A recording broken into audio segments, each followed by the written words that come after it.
on teistmoodi. Täna on meil Mikker kaasas, nii et saame väiksed intervjuud võtta, et oleks paremini kuulda.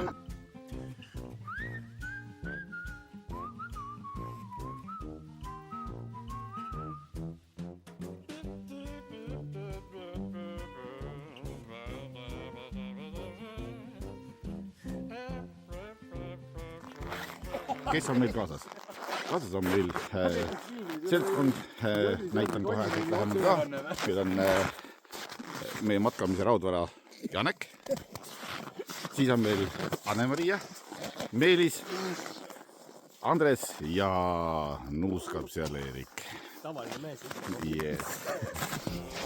Väljas on -26 kraadi, päike paistab ja ma tahaks öelda, et suurepärane ilm matkamiseks.